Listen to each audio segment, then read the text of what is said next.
عمل کیا جائے، عبادات کی صورت میں ہو چاہے معاملات کی صورت میں ہو، اس میں اللہ کی رضا خالصتاً للہ یہ انتہائی ضروری اور لازمی ہے۔ اس لیے یہ بھی فرمایا گیا کہ فویل للمصلین، خرابی ہے نمازیوں کے لیے۔ اب سوچنے کی بات ہے یار، نمازی نماز پڑھنے آتا ہے، اللہ فرماتا ہے خرابی ہے نمازی کے لیے۔ کس نمازی کے لیے؟ جو اپنی نمازوں کو بھلا بیٹھے ہیں، اپنی نمازوں میں دکھاوا کرتے ہیں، جو وہ تاکہ لوگ کہیں کہ یہ بہت بڑا نمازی ہے، بہت بڑا غازی ہے۔ ان چیزوں سے اللہ تعالیٰ ہمیں محفوظ رکھے۔ نماز کا احکام القرآن میں بیان جاری ہے۔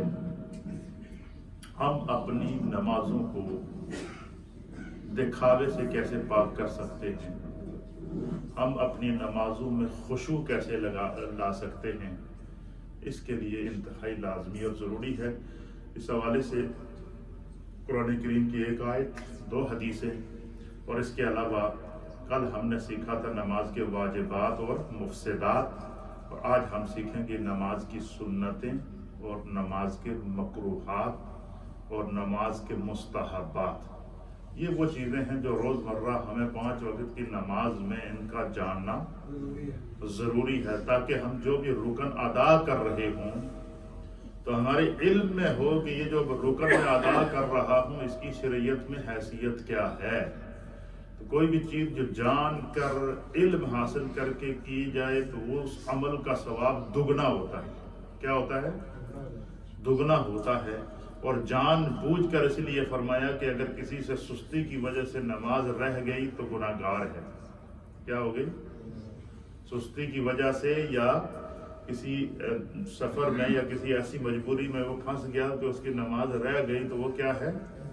گناہ گار ہے۔ لیکن اگر کسی نے جان بوجھ کر نماز چھوڑ دی تو گناہ گار تو کیا، وہ اپنے ایمان سے چلا جائے گا۔ یا کسی نے جان بوجھ کر نماز کا انکار، کسی نے کہہ دیا کہ وہ تو نماز پڑھ، تو کہتا میں نہیں پڑھتا ہوں، نعوذ باللہ من ذالک، یہ انکار نماز کے اندر آئے گا، اس کا ایمان معرض خطر میں پڑ جائے گا۔ اس لیے یہ انتہائی ضروری اور اہم ہے۔ اللہ تعالیٰ نے قرآن حکیم فرقان مجید میں ارشاد فرمایا 18ویں پارے کے اندر، سورۃ المؤمنون کے اندر اللہ تعالیٰ فرماتا ہے قد افلح المؤمنون الذین هم فی صلاتهم خاشعون۔ اللہ اکبر۔ پہلی آیت جو میں نے آپ کے سامنے پیش کی وہ کہتا فویل للمصلین، خرابی ہے نمازیوں کے لیے۔ اس آیت میں اللہ فرماتا ہے قد افلح المؤمنون، ان اہل ایمان، وہ اہل ایمان کامیاب ہو گئے، کامیابی حاصل کر لی ان اہل ایمان نے، الذین هم فی صلاتهم خاشعون، جو اپنی نمازوں کے اندر خشوع پیدا کرتے ہیں، خضوع پیدا کرتے ہیں۔ کیا پیدا کرتے ہیں؟ خشوع کے ساتھ پڑھی جانے والی نماز۔ خشوع کیا ہے کہ جب بندہ نماز پڑھے تو اس کی سوچ بھی نماز پڑھ رہی ہو۔ خشوع کیا ہے؟ جب بندہ نماز پڑھے تو اس کا تصور بھی نماز پڑھ رہا ہو۔ خشوع یہ ہے کہ جب بندہ نماز پڑھے تو اس کا تخیل بھی نماز پڑھ رہا ہو۔ خشوع یہ ہے کہ جب بندہ نماز کے لیے کھڑا ہوں تو اس کے پورے جسم، پارٹ آف دا باڈی، یہ نماز پڑھ رہے ہوں، وہ اللہ کی طرف متوجہ ہوں۔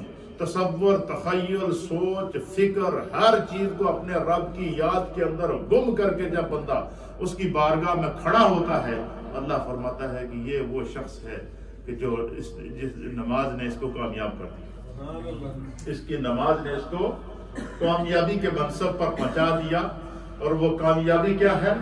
وہ اللہ تعالیٰ کے قرب، مصطفیٰ کریم کے قرب اور جنت کی صورت میں ہمیں نصیب ہوگی۔ ایک مسئلہ کل میں جو بیان کر رہا تھا کہ ہمارے ہاں کوئی کہیں سے آواز آ جائے نماز کے دوران تو ہمیں نماز چھوڑ کے یہ فکر ہوتی ہے کہ پتہ نہیں کون آیا، دروازے میں کوئی آواز آ جائے یہ فکر ہوتی ہے۔ پھر اسی طریقے سے یہاں تک کہ صاحب بہار شریعت حضرت صدر الشریعہ بدر الطریقہ حضرت مولانا امجد علی صاحب رحمۃ اللہ تعالی علیہ نے بہار شریعت کے اندر لکھا ہے کہ مسجد کے امام نماز پڑھا رہا ہے۔ دیکھیے کتنا نازک مسئلہ ہے، یہ بات سنیے گا۔ امام نماز پڑھا رہا ہے، امام رکوع میں چلا گیا، کیا ساتھ میں مقتدی رکوع میں چلے گئے۔ بعض لوگوں کی عادت ہوتی ہے کہ جو وہ انتظار کرتے رہتے ہیں کہ رکوع ہو تو بھاگ کے شامل ہو، اور یہ تراویحوں میں زیادہ تر یہ بیماری ہمارے لوگوں میں پائی جاتی ہے کہ انتظار کرتے ہیں کہ حافظ کیا کرے کہ اس کی منزل پوری ہوئے، رکوع میں ایک آدھ آیت رہندی ہو تو پھر پیچھے سے بھاگ کے شامل ہوتے ہیں، توڑ کے شامل ہوتے ہیں۔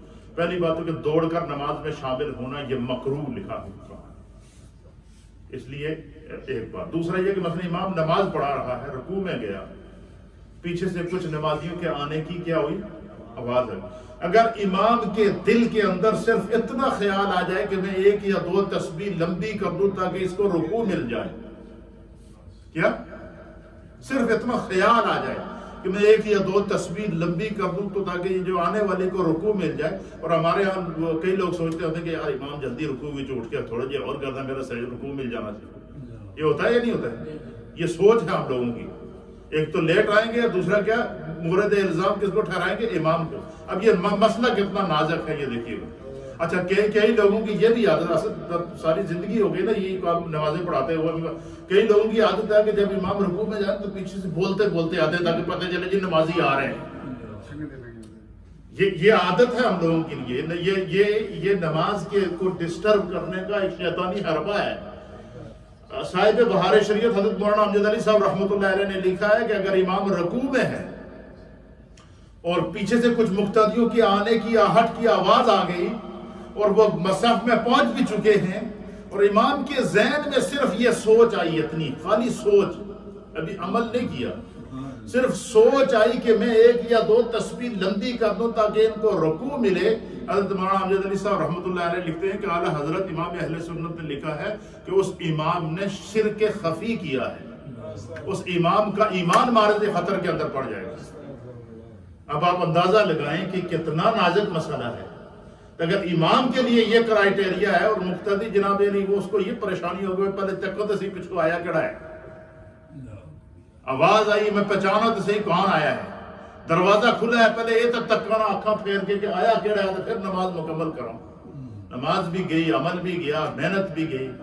اس لیے اللہ تعالیٰ نے قرآن حکیم فرقان مجید کے اندر کیا فرمایا کہ قد افلح المؤمنون، کامیاب ہوئے وہ مومن لوگ، کیا وہ اہل ایمان، وہ ایمان والے کامیاب ہوئے، الذین ہم فی صلاتہم خاشعون، جو اپنی نمازوں کے اندر خشوع پیدا کرتے ہیں۔ خشوع کیا ہے کہ جب تکبیر تحریمہ کہہ کر اللہ اکبر کہہ دیا، اب جو ہے اب دنیا سے کٹ جاؤ، وہ لمحہ تمہارے اور تمہارے رب کا ہے، وہ لمحہ تمہارے اور تمہارے رب کا ہے۔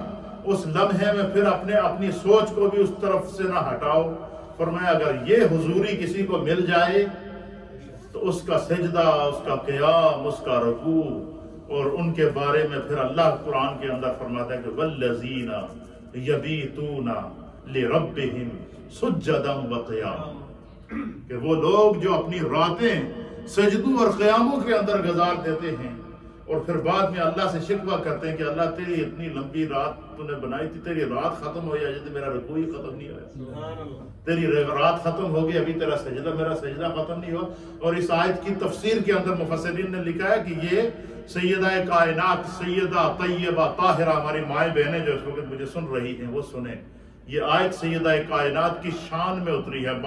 بعض مفسرین نے لکھا ہے کہ رات کے ٹائم کیا کرتی تھی، حسنین کریمین چھوٹے بچے ہوتے تھے، ان کو سلا کر دودھ پلا کر ان کو سلا کر، اور جب سارا گھر سو جاتا تھا تو آدھی رات کو سیدہ کائنات سیدہ طیبہ فاطمہ الزہرا رضی اللہ تعالیٰ عنہ مصلی پر کھڑی ہو جاتی، مصلی پر کھڑی ہوتی تو وہ نماز پڑھتی، اور کبھی رکوع کی حالت میں ہوتی تو رات ختم ہو جاتی، کبھی رکوع سجدے کی حالت میں ہوتی تو رات ختم ہو جاتی، اور جب اذان کی آواز سنتی تو اپنی نماز کمپلیٹ کر کے اللہ کی بارگاہ میں دعا کرتی کہ اللہ ابھی تو میرا ایک سجدہ بھی ختم نہیں ہوا، تیری رات ختم ہو گئی۔ ایسے بھی وہ لوگ ہیں جن کی نمازوں کو قرآن نے ایگزامپل بنایا ہے، اور یہ بھی وہ لوگ ہیں الذین ہم فی صلاتہم خاشعون، جو سراپائے خوف و خشیت بن کر اللہ کی نماز ادا کرتے ہیں۔ اس لیے میرے دوستو، میرے بزرگوں، جب ہم گھر سے چل کر مسجد میں آتے ہیں اور اپنا وقت بھی دیتے ہیں تو پھر گھر کو گھر پہ چھوڑیں، دکان چھوڑ کر آتے ہیں تو دکان کو دکان پہ چھوڑیں، ٹیکسی چھوڑ کر آتے ہیں تو ٹیکسی کو ٹیکسی پہ چھوڑیں، کوئی جاب چھوڑ کر آفس کا آتے ہیں تو جب نماز کے لیے کھڑے ہوں تو اس کو آفس میں چھوڑیں۔ وہ لمحہ ہمارے اور اللہ کے درمیان وہ وقت ہے جس وقت نے، اس لیے فرمایا کہ احکام میں سب سے پہلے جو چیز فرض ہوئی وہ نماز ہے، اور قبر میں سب سے پہلے جس کا حساب ہوگا وہ نماز ہے۔ اگر صرف ایک نماز کا حساب اتنا سخت ہے تو باقی اعمال کا کیا عالم ہوگا؟ اس لیے فرمایا کہ جس کی نماز درست ہوئی اس کے سارے عمل درست ہو جائیں گے، اور جس کی نماز کے اندر فساد آئے گا، فرمائیں کہ نماز بھی ڈنڈیاں مارتا رہے تو باقی کام بھی اسی طرح کرتا رہے گا۔ یہ مفہوم ہے اس حدیث کا۔ اس لیے ہمیں کیا کرنا چاہیے؟ پھر ایک اور حدیث کے اندر نبی علیہ الصلوۃ والسلام نے فرمایا کہ اذا قام احدکم الی الصلاۃ فلا یمسح الخصا فإن الرحمۃ تواجهه۔ نبی اکرم صلی اللہ تعالی علیہ وآلہ وسلم نے فرمایا کہ جب تم میں سے کوئی شخص نماز کے لیے کھڑا ہو، تو بعض لوگوں نماز دے کھڑے ہو کے تلاش کر دیں کوئی چیز کہی تو نہیں، میں سجدے تو پہلے اس میں چوک لیا، یہ ہوتا ہے نہیں ہوتا؟ وہ دیکھتے ہیں۔ اچھا فرمایا کہ جو بھی بندہ نماز کے لیے کھڑا ہو تو کیا کرے؟ حضور علیہ الصلوۃ والسلام نے فرمایا کہ زمین پر پڑی ہوئی کنکریوں کو نہ چھوئے۔ ان لوگ ہوتے ہیں پہلے سجدے کی جگہ صاف کروں گا، یا تو شروع کرنے سے پہلے صاف کر لینا بھائی، ضروری تو نہیں کہ یہ کام نماز دے وچ کرنا ہے۔ اس لیے فرمایا کہ نماز پڑھنے سے پہلے تحری کرو کہ مجھے جگہ نماز پڑھ رہا ہوں وہ جگہ پاک ہے یا کہ نہیں، میرا بدن پاک ہے یا کہ نہیں، میرا جسم پاک ہے یا کہ نہیں، میرے کپڑے پاک ہیں یا کہ نہیں۔ اس لیے فرمایا کہ جب بندہ نماز کے لیے کھڑا ہو تو ہر طرح سے تسلی کر لے، کوئی کنکر کوئی چیز کوئی ایسی چیز تو نہیں پڑی ہوئی ہے، میں پہلے سے اس کو صاف کر کے، تاکہ جب میں نماز کے لیے حاضر ہوں تو کہیں ہوتا ہے اس انتظار میں جلدی سجدے جہاں تھلے تو کنکریاں چگنیاں یا کوئی چیز گری پڑی ہوئی ہے اس کو اٹھانا ہے۔ تو فرمایا نبی علیہ الصلوۃ والسلام نے فرمایا کہ جب تم میں سے کوئی شخص نماز کے لیے کھڑا ہو تو زمین پر پڑی ہوئی کنکریوں کو نہ چھوئے نہ ہاتھ میں اٹھائے، کیونکہ اس کی طرف اس وقت اللہ کی رحمت متوجہ ہوتی ہے۔ وہ خدا کی رحمت کو چھوڑ کے پتھر چگنے لگا رہے۔ کفار کو اور مشرکین کو عذاب کیوں ہوگا کہ ان کی توجہ خالق کو چھوڑ کر پتھروں کی طرف پڑی تھی۔ اور اسی طریقے سے بعض لوگ ایسے ہوتے ہیں کہ جو اپنے عقائد کے اندر اس حد تک غالی ہو جاتے ہیں کہ انہیں رب کی فکر نہیں ہوتی ہے، عقیدے کی فکر ہوتی ہے، اور وہ کیا کرتے ہیں نہ سامنے پتھر رکھا ہوا اس کے اوپر سجدے کر رہے ہیں۔ اللہ کے حبیب نے بتوں کے سامنے پتھروں کے سامنے سجدہ کرنے سے منع کیا ہے، ہم سامنے پتھر رکھ کے اس کے اوپر سجدہ کر رہے ہیں۔ یہ ساری وہ چیزیں ہیں جن کا جو ایک بندہ مومن کے لیے کیا ہوتا ہے، انتہائی ضروری اور لازمی ہوتا ہے اس کو سیکھنا۔ پھر اسی طریقے سے پھر اللہ تعالیٰ نے منافقوں کی نماز کی مثال دی ہے۔ اللہ تعالیٰ فرماتا ہے کہ جب وہ منافق نماز کے لیے کھڑے ہوتے ہیں تو ان کی مثال کیا ہے؟ وَإِذَا قَامُوا إِلَى الصَّلَاةِ قَامُوا كُسَالِي، کہ جب منافق نماز کے لیے کھڑے ہوتے ہیں تو ان کی سب سے بڑی جو نشانی ہے وہ کیا ہوتا ہے؟ وہ سستی کرتے ہیں نماز کے اندر۔ منافق کی علامت کیا ہے کہ نماز کے اندر سستی، یا تو وقت نکلنے کا انتظار کرے گا، یا تو پھر جب وہ اگر وہ کھڑا بھی ہوگا تو وہ کیا کرے گا جناب، یعنی اپنی نماز کو تباہ کر کے اٹھے گا۔ فرمایا کہ اس طرح کی نماز، یہ منافقوں کی نماز سے اس سے بچو۔ پھر ایک اور حدیث کے اندر نبی علیہ الصلوۃ والسلام نے لکھا ہے، بیان فرمایا ہے کہ قال رسول اللہ صلی اللہ تعالی علیہ وسلم ان الرجل لا ينصرف وما كتب له الا عشر صلاته وتسعها وثمنها وسبعها وسدسها وخمسها وربعها وثلثها نصفها۔ اللہ کے حبیب علیہ السلام کو فرماتے ہیں کہ جدو بندہ نماز پڑھ کے فارغ ہوتا ہے، ہر بندے کی نماز کا اجر مختلف ہوتا ہے، اور اس کے اجر کا فیصلہ اس کے خشوع اور خضوع پر کیا جائے گا۔ کیا کیا جائے گا؟ اس کے اجر کا فیصلہ اس کے خشوع اور خضوع کے اوپر کیا جائے گا۔ یہ اتنا نازک مسئلہ ہے، ہمارے ہاں اس کی اہمیت نہیں دی جاتی۔ ہم جب کھڑے ہوتے ہیں تو ادھر آگے ٹیک میں دا حساب نماز دے وچ ٹیکسی دا حساب نماز دے وچ، کاروبار دا حساب نماز دے وچ، دکانداری کا حساب نماز دے وچ، جڑا کام باہر نہیں کرنا نا اسی نماز نہیں کر دینا۔ ایک مثال مشہور ہے کہ ایک صاحب امام صاحب نماز پڑھا رہے تھے تو انہوں نے جب سلام پھیرا تو پیچھے سے ایک مقتدی تھے، بابا جی بول پڑے امام صاحب آج تسی ایک نماز ایک رکعت کم پڑھائی ہے۔ انہوں نے کہا جی میں تو پوری پڑھائی ہیں۔ میں جی نہیں، میں جب تسی نماز پڑھا دے تو میں حساب کرتا ہوں تو میں آج تین کا جب جگہ کا حساب کیا چوتھا رہ گیا، تسی پہلے سلام پھیر چھوڑے۔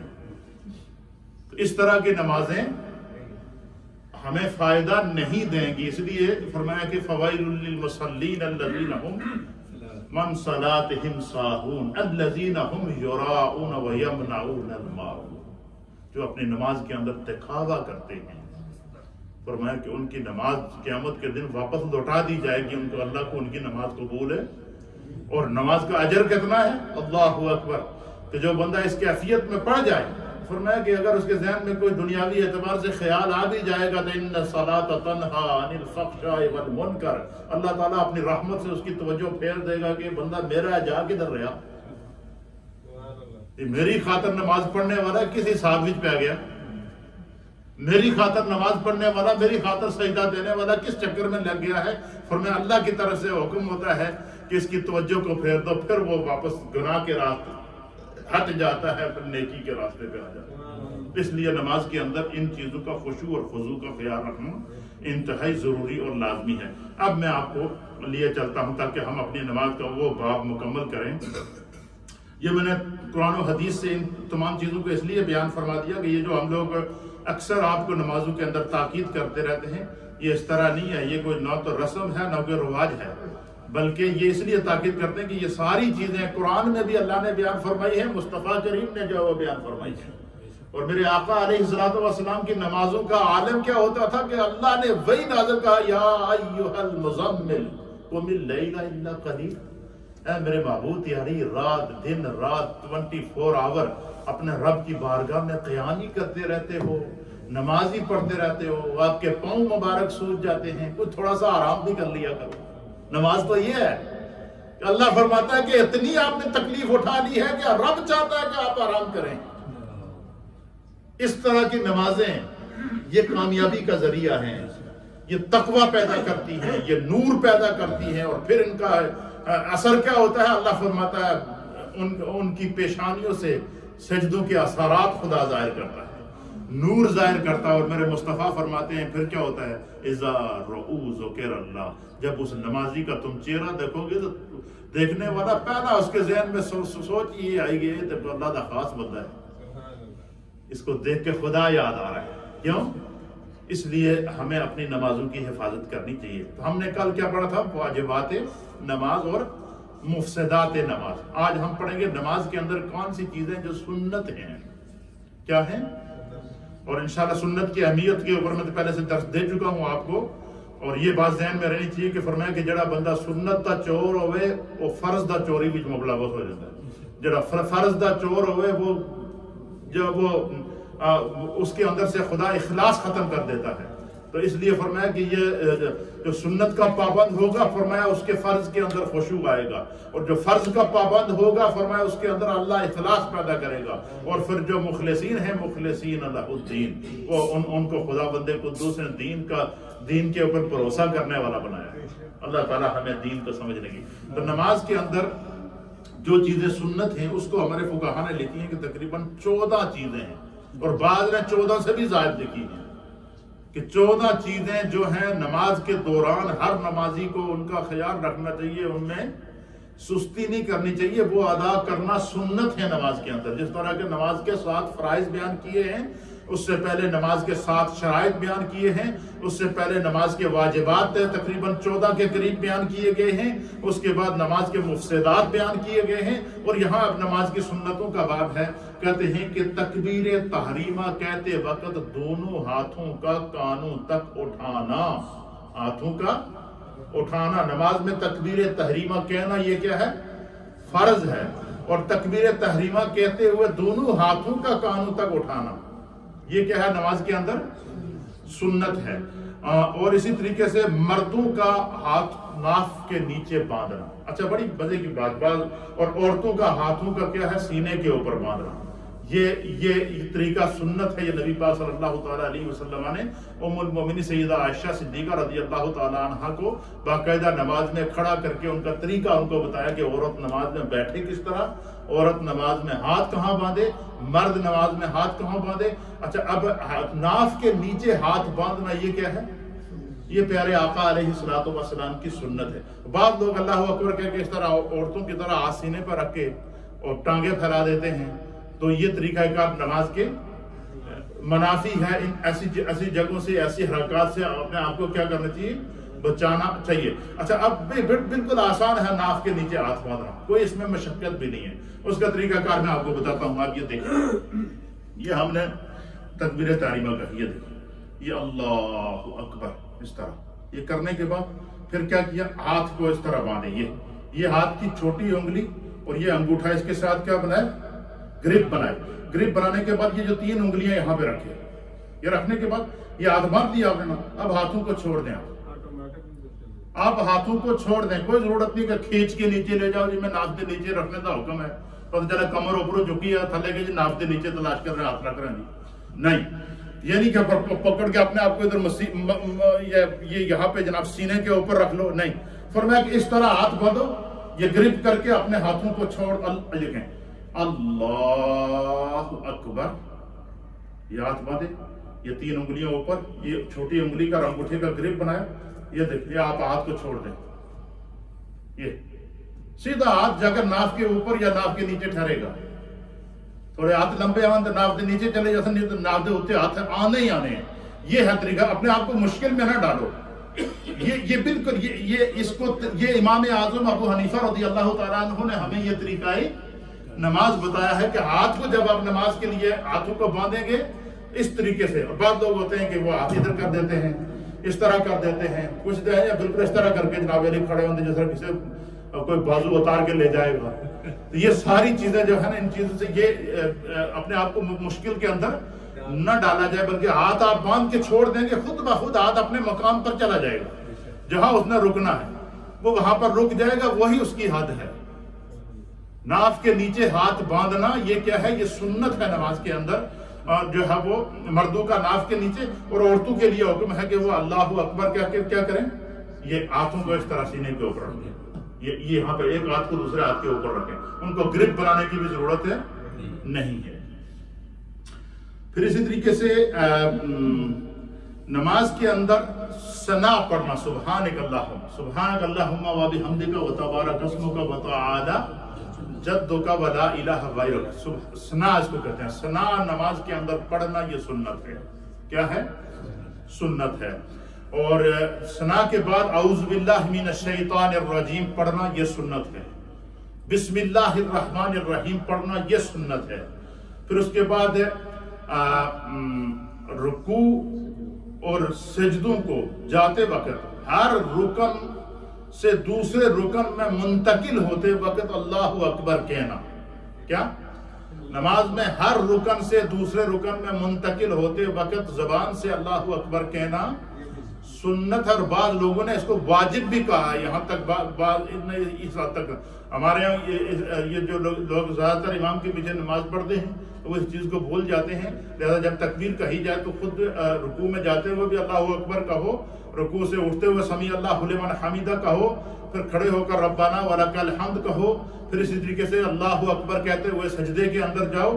تو فرمایا کہ رکوع سجدہ کو جاتے وقت بلکہ ہر ایک رکن سے دوسرے رکن میں منتقل ہوتے وقت اللہ اکبر زبان سے کہنا یہ سنت ہے.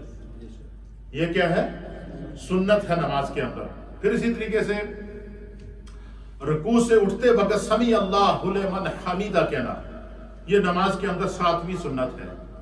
ربنا ولک الحمد کہنا جو ہے یہ نماز کے اندر سنت ہے. اور اسی طریقے سے رکوع میں سبحان ربی العظیم 3 مرتبہ تسبیحات رکوع کو کم از کم 3 مرتبہ پڑھنا یہ سنت ہے. اور 3 سے زائد بھی 5, 7 اور 9 تک بھی پڑھ سکتے ہیں. پھر اسی طریقے سے اور سجدے کے اندر بھی جو ہے وہ 3 تسبیحات سبحان ربی الاعلی پڑھنا یہ بھی کیا ہے؟ سنت ہے۔ پھر اسی طریقے سے دونوں سجدوں کے درمیان اور اتحیات کے لیے مردوں کو اپنے بائیں پاؤں پر بیٹھنا اور دائیں پاؤں کو کیا کرنا؟ کھڑا رکھنا، یہ مرد کے لیے یہ سنت ہے، اور کم از کم انگوٹھے کے ساتھ 2 انگلیاں یا 3 انگلیوں کا زمین پر لگنا بغیر کسی عذر شرعی کے یہ ضروری ہے۔ اور عورت کے لیے کیا ہے کہ وہ دونوں پاؤں کو کیا کرے گی؟ ایک سائڈ کے اوپر وہ دونوں پاؤں کو سیدھی طرف نکال دے گی۔ عورت کے لیے پاؤں کھڑا کر کے جس طرح مرد بیٹھتے ہیں نماز میں اس طرح نہیں، بلکہ دونوں پاؤں کو کیا کرے گی؟ سیدھی طرف نکال دے گی، اور وہ زمین کے اوپر اس طریقے سے بیٹھ کر نماز ادا کرے گی۔ اس میں اس کے پردے کا زیادہ اہتمام ہے، یعنی شریعت یہ چاہتی ہے کہ نماز کے اندر بھی عورت کا پردہ قائم رہے۔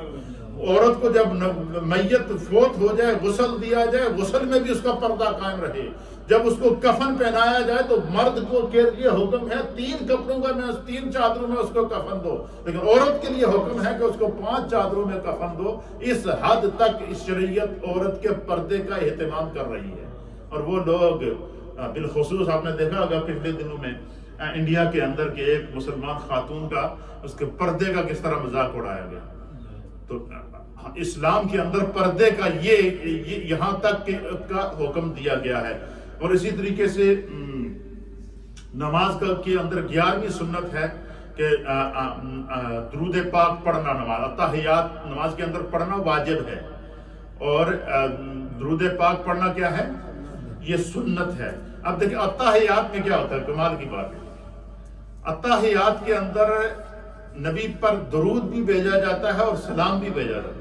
یہ جو ہم کہتے ہیں نا کہ حضور اللہ نبی علیہ السلام پر صلاۃ و سلام پڑھو، اس کی وجہ کہ اللہ فرماتا ہے ان اللہ و ملائکتہ یصلون علی النبی یا ایھا الذین آمنوا صلوا علیہ وسلموا تسلیما، کہ بے شک اللہ تعالی رحمت بھیجتا ہے اپنے محبوب کے اوپر، درود بھیجتا ہے اپنے محبوب کے اوپر، اس کے فرشتے محبوب پر درود بھیجتے ہیں۔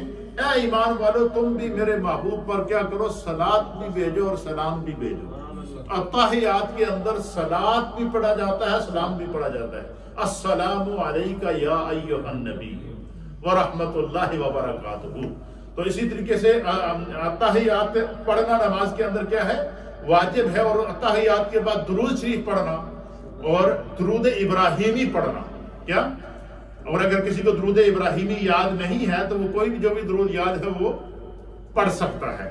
تو فرمایا کہ نماز کے اندر درود ابراہیمی پڑھنا یہ سنت ہے، اور اسی طریقے سے درود شریف کے بعد دعا ربی جعلنی مقیم الصلاۃ دعا پڑھنا یہ سنت ہے۔ پھر اسی طریقے سے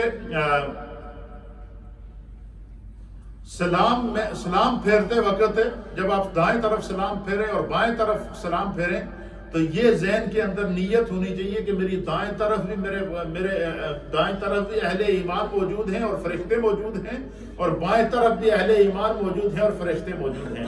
تو ان کو اپنے ذہن کے اندر رکھ کے کہ میں جو اسی طریقے سے یہ نماز کی 14 سنتیں کتنی ہیں، یہ ان کا انتہائی ضروری ہے خیال رکھنا۔ انشاءاللہ میں آگے جب اس کے بیان کروں گا کہ نماز کے اندر سنت مؤکدہ کتنی ہیں، سنت غیر مؤکدہ کتنی ہیں، نماز کی رکعات کتنی ہیں، اور سنت مؤکدہ کی شریعت کے اندر کیا اہمیت ہے، اور اسی طریقے سے جو ہے وہ سنت غیر مؤکدہ کا کیا اجر و ثواب ہے، یہ ساری چیزیں انشاءاللہ بیان کی جائیں گی۔ آج میں چاہ رہا ہوں کہ یہ اس کے مستحبات اور مکروہات بھی 5 6 ہیں، یہ بھی بیان کر دوں تاکہ کم از کم ہمارا نماز کا جو چیزیں نماز کے اندر ایک مومن کو ضروری ہیں وہ بیان ہمارا آج مکمل ہو جائے۔ کل ہو سکتا ہے میں نے تھوڑے ایسے چند تلاش کرنا جو ہے تو شاید درس مولانا وہ دیں گے، اور میں میٹنگ کے اندر ہوں گا چاند کی، وہاں ہماری وہ ورچوئل میٹنگ چلے گی۔ تو نماز کے مستحبات میں سے کیا ہے کہ جہاں تک ممکن ہو سکے انسان اپنی کھانسی کو نماز میں روکے۔ کئی لوگوں کی عادت جڑی باہر بھی نہ کھنگ نہ ہوگا نماز جان کے کھنگ دیں۔ ہاں کھانسی یہ عذر ہے، کیا ہے؟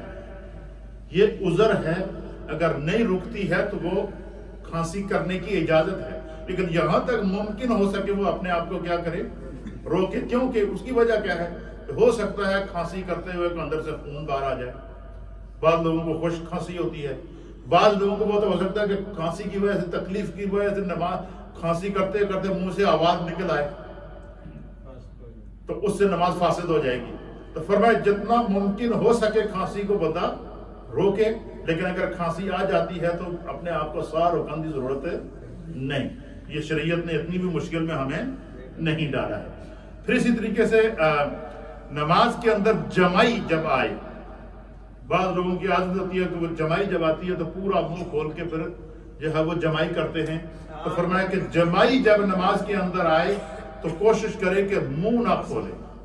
کیا کرے؟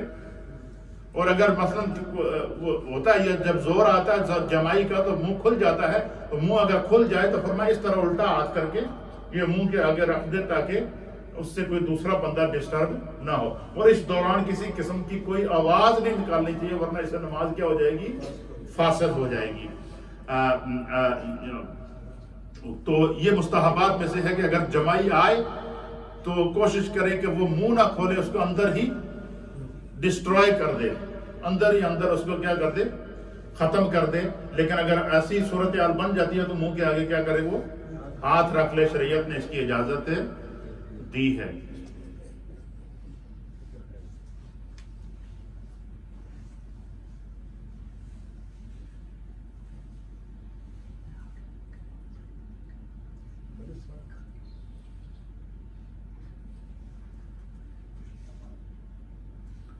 جی اس کے علاوہ نماز کے مکروہات ہیں، کوئی چیز ہیں جو چیزیں نماز کے اندر کیا ہیں؟ مکروہ ہیں. مکروہ چیز ہے کہ مثلا کوئی بندہ سالن پکا دوسری نہ مرچی ہوئے تو نہ نمک ہوئے، بد ذائقہ، تو نماز کا ذوق ذائقہ ختم ہو جاتا ہے. بندہ اگر وہ چیزیں نماز کے اندر کرے تو کیا ہے؟ نماز کے مکروہات میں سے بعض لوگ ہوتے ہیں جن کے پیٹ بہت آگے نکلے ہوتے ہیں. کیا ہوتے ہیں؟ وہ کیا کرتے ہیں؟ نماز کے دوران پیٹ پہ ہاتھ پھیرتے رہتے ہیں. ایسی عادت ہوتی ہے لوگوں کی، یہ نہیں ہے، یہ باقاعدہ فقہا نے مسئلہ لکھا ہے اس کا.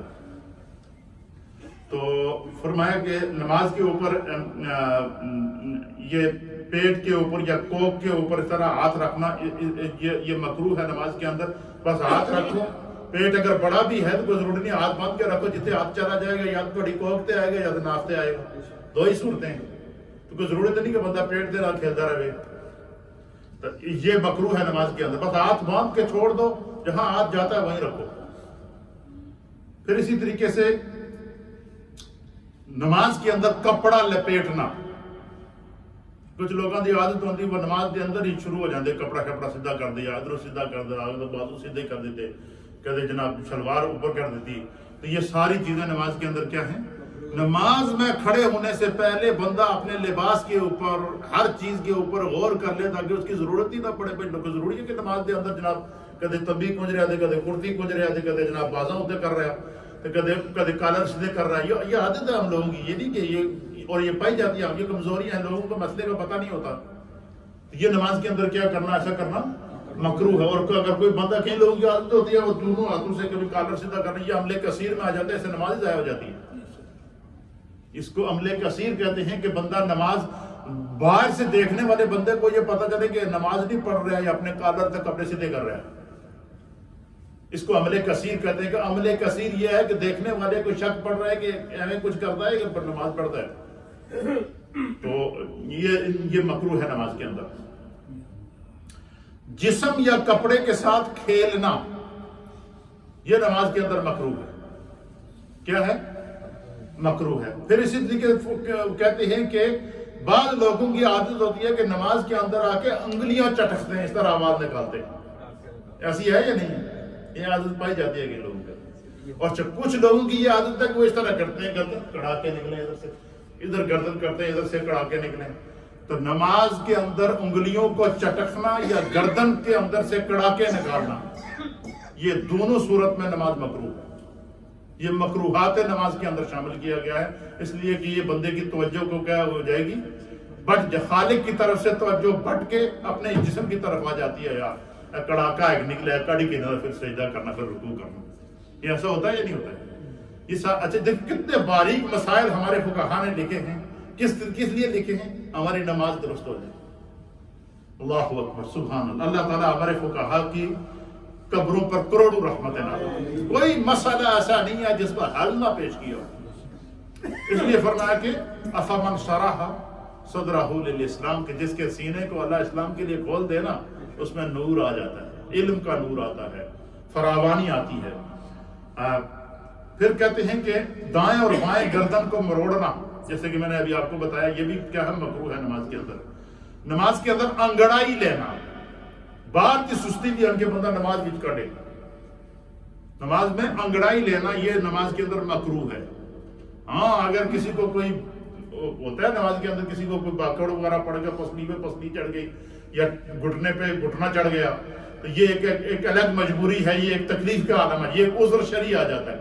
لیکن خواہ اگر اپنی ساری سستیاں، سارے جسم کے جناب جتنے وہ چھپے ہوئے جمے ہوئے جائنٹ ہے، وہ اگر بندہ نماز پہ کھولے، ویسے بھی نماز کے اندر اللہ تعالیٰ نے اتنی برکت رکھی ہے کہ جب بندہ کھڑا ہوتا ہے تو جو باڈی کے جتنے پارٹ ہیں وہ سٹریٹ ہو جاتے ہیں، بندہ رکوع میں جاتا ہے تو باڈی کے پارٹ جو ہے وہ جھک جاتے ہیں، ان کو باقاعدہ ایکسرسائز ہوتی ہے۔ بندہ جب گھٹنے کو نیچے رکھتا ہے تو باڈی نیچے کی طرف باڈی کا فلو آ جاتا ہے۔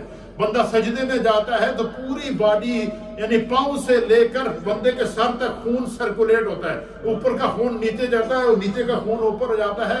اور یہ جو ہم جب جم کے اندر ایکسرسائز کرتے ہیں اس میں کیا کرایا جاتا ہے؟ یہی مشینیں لگی ہوئی ہیں، کبھی آپ جو نیچے جا رہے ہیں، کبھی اوپر جا رہے ہیں، کبھی لیٹ رہے ہیں، کبھی بھاگ رہے ہیں، تو کبھی ٹانگیں اوپر کر رہے ہیں، کبھی سر نیچے کر رہے ہیں تاکہ خون گردش کرے۔ لیکن اللہ تعالیٰ نے اس نماز میں اتنی برکت رکھی ہے کہ 5 وقت کی نماز میں ہمارے جسم کے اندر جتنے پارٹس ہیں، جتنے اعضاء جسمانی ہیں، ان سب کی ورزش ہوتی ہے۔ اور جو بندہ پابندی سے 5 وقت کی نماز پڑھے، اس کو کسی جم میں جانے کی ضرورت نہیں ہے، رات تک اس کے سارے اعضاء جو باڈی ہیں، پارٹ آف دا باڈی، ان کی ایکسرسائز ہو جاتی ہے۔ سبحان اللہ۔ پھر فرماتے ہیں کہ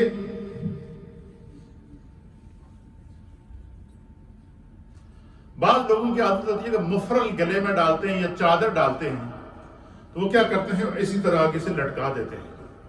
یہ دونوں طرف سے چادر کو یا مفرل کو لٹکا کر نماز پڑھنا یہ مکروہ ہے۔ ہاں اگر آپ کے گلے میں مفرل ہے یا چادر ہے تو اس کو کیا کریں؟ اس طریقے سے اس کو ایک کندھے سے دوسرے کندھے کے اوپر ڈالیں، بے شک چادر آپ کے گلے میں بڑی رہے، لیکن چادر کو اس طریقے سے لٹکا دینا کہ اس کے دونوں سرے لٹک رہے ہوں، اس کو منع کیا گیا، اس سے نماز مکروہ ہوتی ہے۔ ہاں چادر پہنی ہوئی ہے یا مفرل پہنا ہوا ہے یا کوئی رومال پہنا ہوا ہے تو اس کو کیا کریں؟ اس کو کیا کہتے ہیں؟ پھینٹا مارنا۔ پھینٹا مارنا کہتے ہیں سڑی زبانی سے، پھینٹا مارنا کہتے ہیں، پتہ نہیں پنجابی کیا کہتے ہیں۔ تو اس طریقے سے چادر یا مفرل کو کیا کرنا؟ ایک کندھے سے دوسرے کندھے پر لپیٹ کے رکھنا، دونوں طرف سے چادر آگے سے کھلی ہوئی نہ ہو، یہ مکروہ ہے نماز کے اندر۔ بکل مارنا، بالکل، ماشاءاللہ، سبحان اللہ۔ تو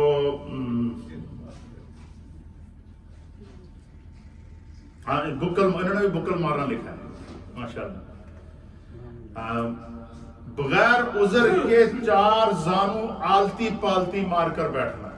آلتی پالتی تو سمجھے نا، چوکڑی مار کے نمازی بندہ بھیجے کہ میں چوکڑی مار کے بھیجا تو پھر نہ رکوع کر کے پھر سجدہ کروں۔ ہاں کسی کا عذر ہے، مطلب بیمار ہے ایک بندہ اور وہ گھٹنوں کے بل یا 2 زانو نہیں بیٹھ سکتا، تو اس کے لیے حکم ہے کہ وہ آلتی پالتی مار کے بیٹھے، جس طرح اس کو آسانی ہو وہ کیا کرے؟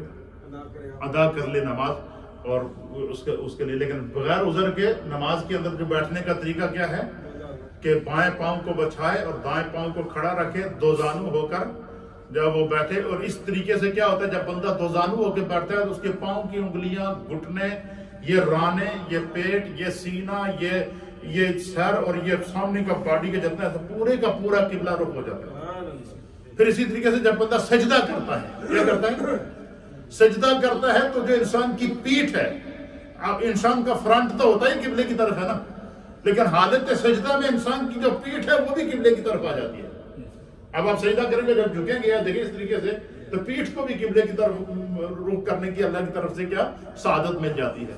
تو یہ نماز ایک ایسی عبادت ہے کہ انسان جب سجدے میں پہنچ جاتا ہے تو اس کے جسم کا ہر پارٹ اللہ کی بارگاہ میں سجدے میں جھک جاتا ہے۔ اسی لیے فرمایا کہ نماز کے ارکان میں سب سے اعظم رکن جو ہے وہ سجدہ ہے، کیونکہ سجدے میں بندہ اپنی ہستی کو مٹا کر اپنے رب کے قریب ہو جاتا ہے۔ تو اسی طریقے سے کہتے ہیں کہ جہاں بندہ نماز پڑھے وہاں دائیں بائیں آگے پیچھے کہیں بھی کوئی تصویر نہ لگی ہوئی۔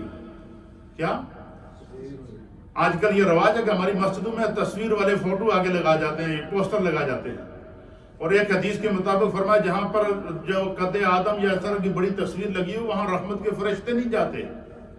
تو فرمایا کہ جہاں کسی جگہ جہاں تصویر لگی ہوئی ہو وہاں پر نماز نہ پڑھی ہے، اس سے بتوں کی مشابہت آتی ہے۔ کفار مشرکین کیا کرتے تھے؟ اپنے سامنے بتوں کی تصویریں رکھے ان کو سجدہ کرتے تھے، اس سے منع کیا گیا۔ پھر یہ بھی فرماتے ہیں کہ یا تصویر والے کپڑے پہننا، بعض لوگ ہوتے ہیں نا جو بڑے جنونی قسم کے ہوتے ہیں جناب، اپنے قائد کی تصویر لائی ہوتی سامنے، بنینے لگائی ہوں، جیکٹیں لگائی ہوتی ہیں، یا اس کے اوپر کوئی پرندوں کی جانوروں کی اس طرح کی تصویریں بنی ہوتی ہیں۔ کوشش کریں کہ ایسے کپڑے نہ پہنے جن کے اوپر تصویر بنی ہوئی ہو، اس سے یہ نماز کے اندر اس طرح کے کپڑے پہننا مکروہ ہیں۔ پھر اسی طریقے سے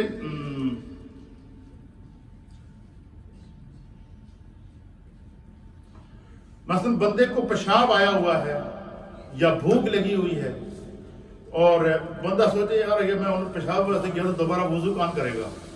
یہ ہوتا ہے، یہ اکثر ہم لوگ زیادہ تر سردیوں میں یہ بیماری لاحق ہوتی ہے کہ بندے کو پیشاب آیا ہوا ہے اور یا چھوٹا پیشاب آیا ہے یا بڑا پیشاب آیا ہے، تو بندہ کہتا ہے یہ وضو قائم ہے یار تو میں تھوڑا سا جناب پڑھ ہی لیا، یا کھانا جب بھوک لگی ہوئی ہے تو بندہ جو ہے وہ کھانا سامنے رکھ کے کہے کہ چلو میں نماز پڑھ لیں، تو پھر اس کا توجہ کھانے کی طرف جائے گی، اور جو مثلا بندے کو حاجت اگر پیشاب وغیرہ کی ہے تو جب وہ اس کا زور پہنچے گا تو اس کی توجہ خشوع سے ہٹ کے ہوگی کہ بھائی کدھر وضو ہی نہ ٹوٹ جاوے، وہ اپنے نماز پڑھنے کے بجائے اپنا وضو بچانے دے چکر بھی بندہ لگ جاتا ہے۔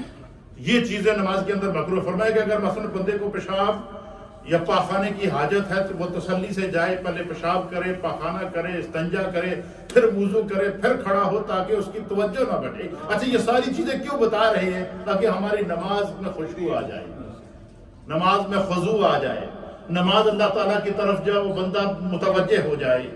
تو پھر اسی طریقے سے کہتے ہیں کہ بعض لوگوں کی عادت ہوتی ہے کہ آنکھیں بند کر کے نماز پڑھتے ہیں۔ کیا کرتے ہیں؟ وہ سمجھتے ہیں کہ شاید آنکھیں بند کر کے کچھ زیادہ ہے ثواب ملتا ہے۔ نماز میں آنکھیں بند کر کے نماز پڑھنا یہ مکروہ ہے۔ فرمایا کہ جب کھڑا ہو بندہ تو اس کی جب قیام ہو تو اس کی نظر سجدے کی جگہ ہونی چاہیے، جب رکوع میں جائے تو اس کی نظر اس کے پاؤں کے انگوٹھوں پر ہونی چاہیے، اور جب اتحیات کے اندر بیٹھے اور جب سجدے میں جائے تو اس کی نظر اپنے ناک کے دوروں کناروں کے اوپر ہونی چاہیے، اور جب بندہ جو ہے وہ اتحیات میں بیٹھے تو اس کی نظر اس کی گود میں ہونی چاہیے۔ یہ باقاعدہ ہمارے فقہاء نے اس کا طریقہ بتایا ہے، یہ نہیں کہ بندہ بیٹھا نماز تک اکھاں پھیر کے دیکھنا، ہاں جی ہے افطاری دسترخوان کی آیا ہے، آواز آ رہی نا، ادھر نماز پڑھے ساتھ میں بھی دیکھتا رہے کہ پکوڑے کتنے آئے ہیں، سموسے کتنے آئے ہیں، تو کہ آج حاجی حنیف صاحب دسترخوان تے کہ لگا رہے ہیں سڑے واسطے۔ تو فرمایا کہ نماز میں جو ہے وہ کیا کرے، اپنی جب کھڑا ہو تو نظر کہاں ہو؟ سجدے کی جگہ، رکوع میں جائے تو نظر کہاں ہو؟ پاؤں کے اوپر۔ اسی طریقے سے سجدے میں جائے تو نظر اپنے یہ ناک کے دونوں حصوں کی طرف ہو، دونوں نظروں، اور جو ہے جب جو ہے وہ اتحیات میں بیٹھے تو نظر گود میں ہو۔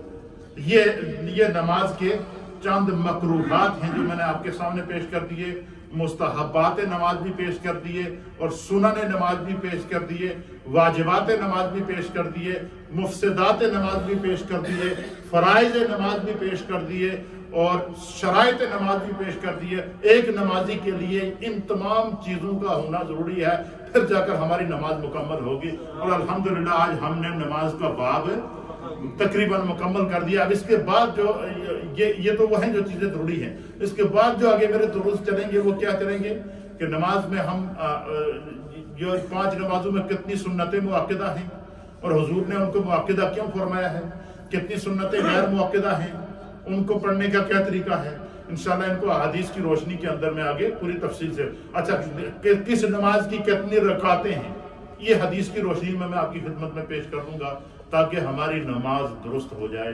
اللہ کے فضل سے ہم نے اس رمضان میں وضو اور نماز کم از کم اس کے سارے مسائل کوشش کی ہے کہ ہم سیکھیں، اور مجھے امید ہے کہ بہت ساری چیزیں آپ کے علم میں آئی ہوں گی، اور اگر کسی کا کوئی بیان رہ گیا ہے تو وہ چاہے کہ میری رہ گئی تو میرے جو فیس بک پیج کے اوپر، یوٹیوب پیج کے اوپر جب وہ ہر روز کا درس موجود ہے اور اس کا ٹاپک بھی ساتھ میں موجود ہے، آپ اس کو سن سکتے ہیں، تاکہ جب وہ یہ میں نے فار آور اس لیے کر دیا، یہ ایک آدھے گھنٹے کے میں نے لیکچر تیار کر دیے ہیں کہ نماز کے کسی بھی موضوع پر آپ اس کا موضوع کا نماز کے اندر خشوع، آپ خشوع ٹائپ کریں گے تو یہ باب نکل آئے گا، نماز کی سنتیں ٹائپ کریں گے تو یہ باب نکل آئے گا، نماز کے واجبات ٹائپ کریں گے تو واجبات کا باب نکل آئے گا، نماز کے فرائض اور شرائط ٹائپ کریں گے تو وہ باب نکل آئے گا۔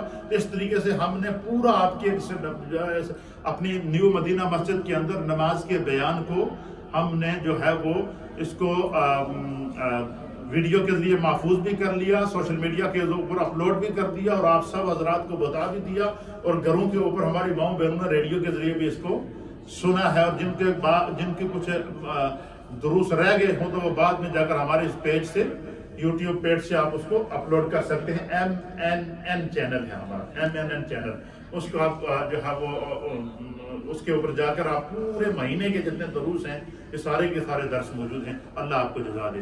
لا الہ الا اللہ